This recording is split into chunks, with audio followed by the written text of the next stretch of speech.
You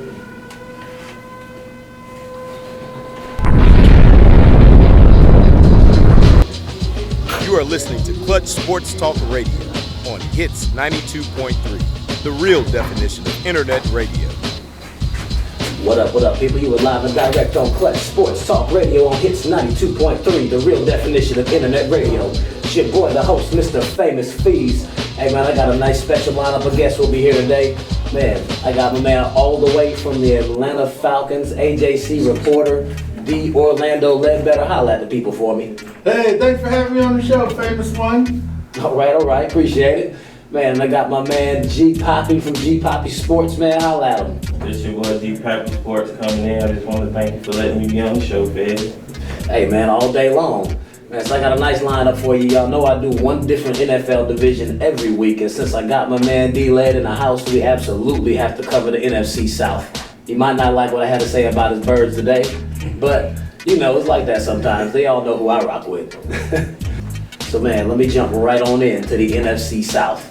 Man, before I even give you any predictions or break down the division, I got to let you know where that thing ended. So they ended the 2018 season.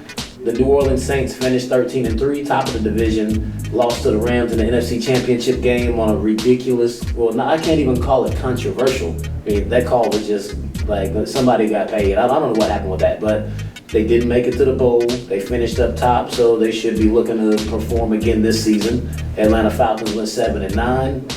Panthers were also 7-9, both missing the playoffs, and the Bucks were 5-11. I almost called them the Milwaukee Bucks. I guess they're a little bit more relevant than Tampa Bay Bucks. But so, man, no, we're gonna start at the top of the division. I mean, you have to. We got to give the Hoodats just that much respect since they did finish 13-3. So, man, coming into this season, they were 13-3. They're still upset. They put billboards in the city about how they got robbed all up and down the Super Bowl. They didn't watch the Super Bowl, protested it. They had a big parade in the middle of the street during Super Bowl week. I don't know what they were celebrating or what they were watching. I mean, we was all watching the Super Bowl. I don't know what that was about. I mean, but that's how the Saints feel about it. So I know they're coming into this year extra salty. So, man, they lost Mark Ingram, got a couple of new additions. So, I mean, what do you guys see, Orlando, what do you see coming in for the Saints this season? Well, you know, when you really look at it, their window might have closed. They should have been in the last two Super Bowls. If they don't go up to Minnesota and don't tackle, on that Stephon Diggs play, maybe they're in the championship game and not the Eagles the year before. And then here, last year, we know what happened in that game, just a blown call on a pass interference. So, I say that because they have to rebuild that offensive line. Max Unger retired here this year, so they don't have a center. They tried to draft one. I know Alvin Kamara can't carry the whole load by itself. I watched him in high school at Norcross, and with Lorenzo Carter, I was going to a lot of their games. I had some kids that that knew each other. So I know he's too little to carry an NFL load. So, they went out and got Latavius Murray to help with that. I think the key stat for the Saints is, and I came across it this summer, preparing for these NFC South reviews, Drew Brees' passing numbers last year were the lowest since he got to New Orleans. It was the lowest since his third year in San Diego. So to me, a 40-year-old quarterback dipping down 10 years in his yards passing totals, that's a possible red light. That's something to look forward to in the season. Is he about to slip? Is he about to fall off the cliff?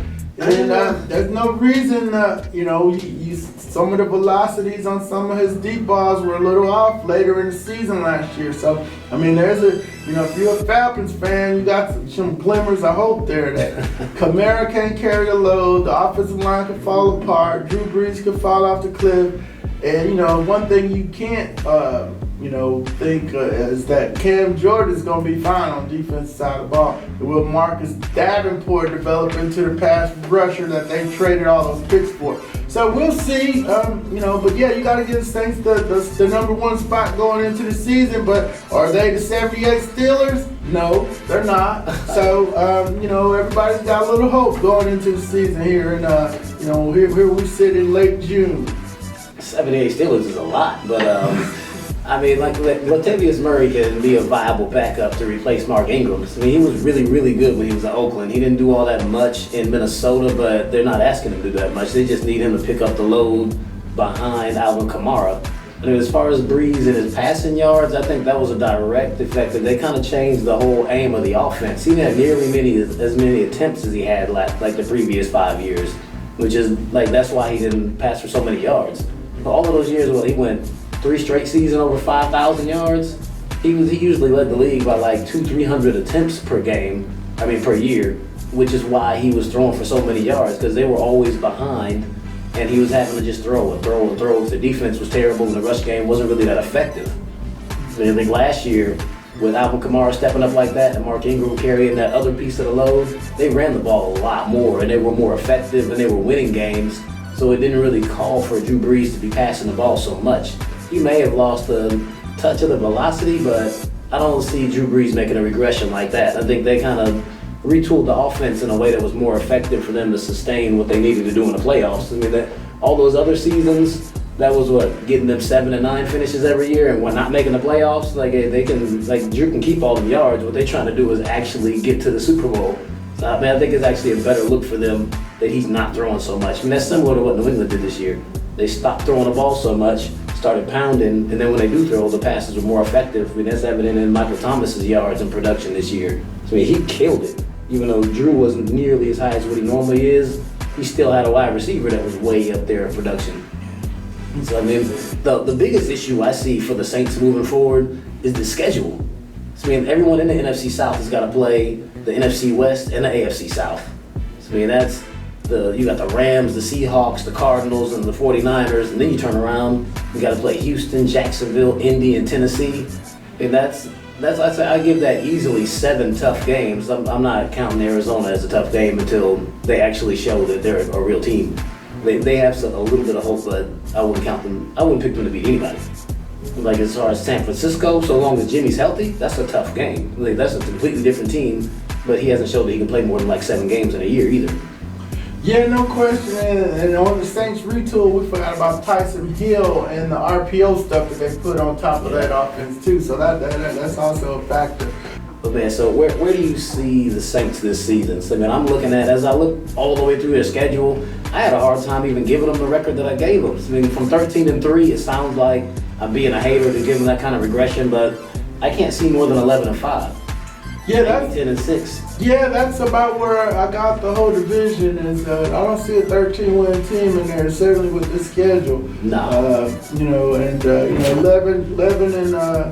11-5 might win the division. That's what the Falcons want to win in 16. 10-6 might get you to the playoffs, but the 9-7 days of making the playoffs are over. It's too many good teams in the NFC